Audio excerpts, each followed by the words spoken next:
Hello, welcome once again to my channel.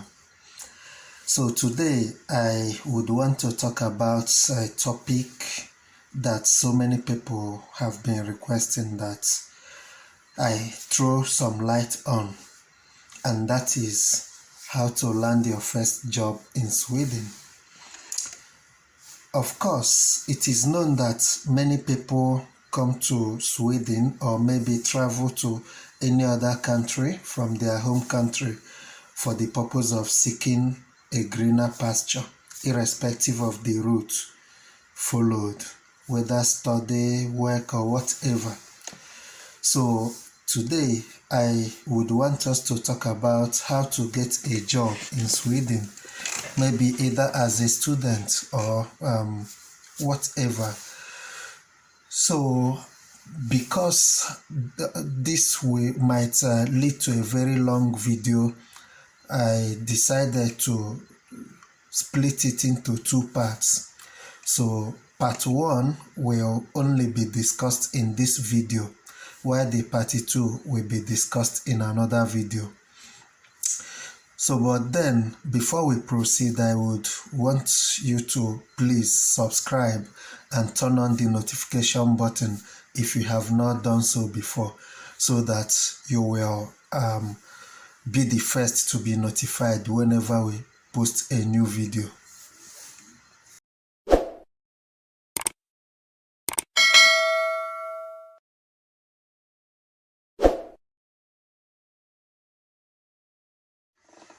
Yeah, welcome back.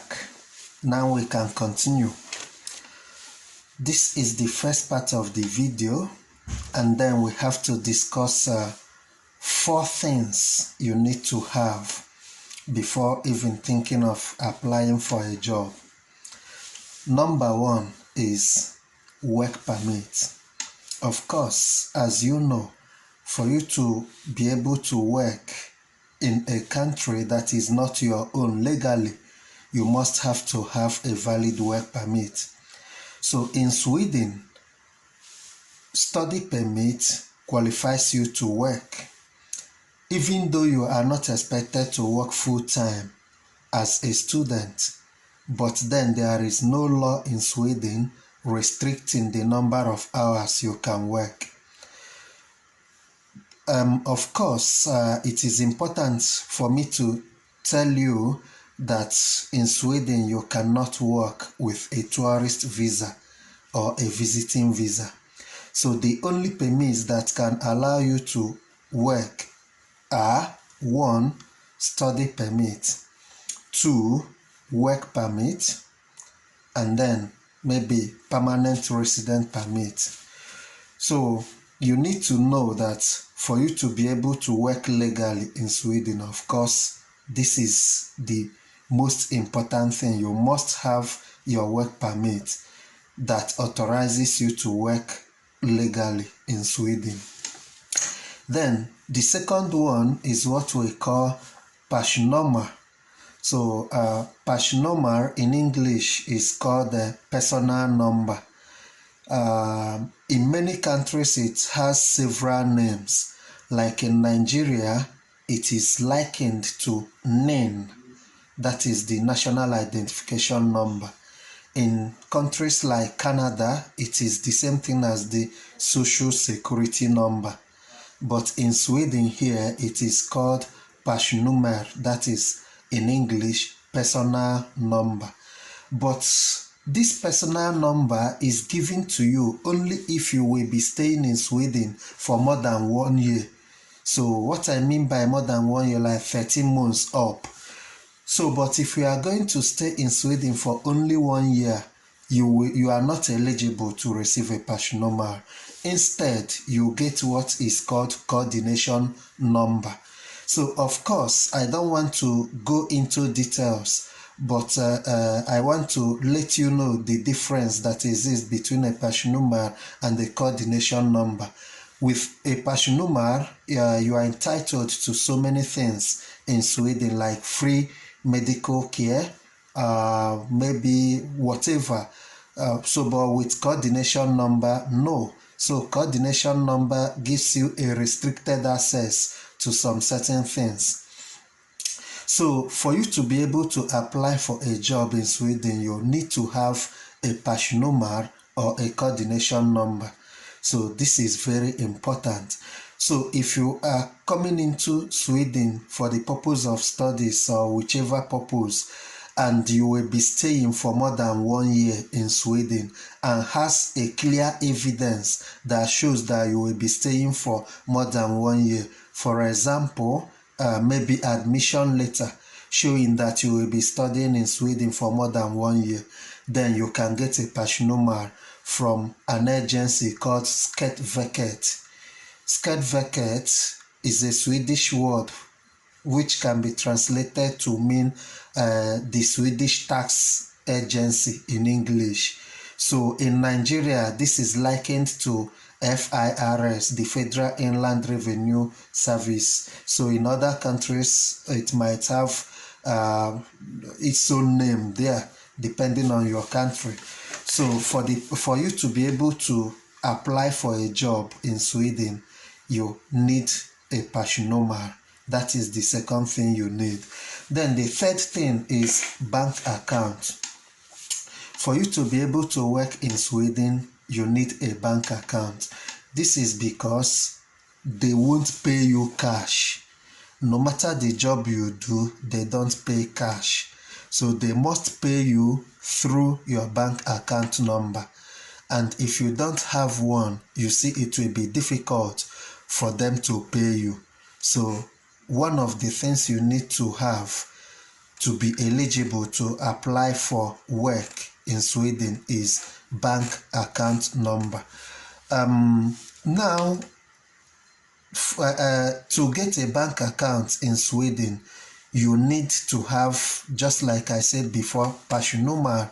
Without personnummer, you can't open a bank account in Sweden. Then there is a problem. The problem is what happens if you have only a coordination number and not a personnummer. So this is the challenge many people have been facing. Many people that came to Sweden to study for just 1 year. So because with your coordination number, just like I said earlier on, you are restricted to so many things. So if you have coordination number, some banks will not open an account for you in Sweden. So, but if you have a personal number, it is easy.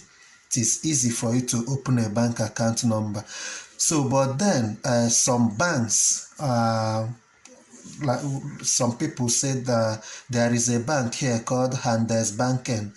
So some people said that this Handelsbanken actually accepts coordination number for account opening. And then another bank like ICA Bank also accepts coordination number.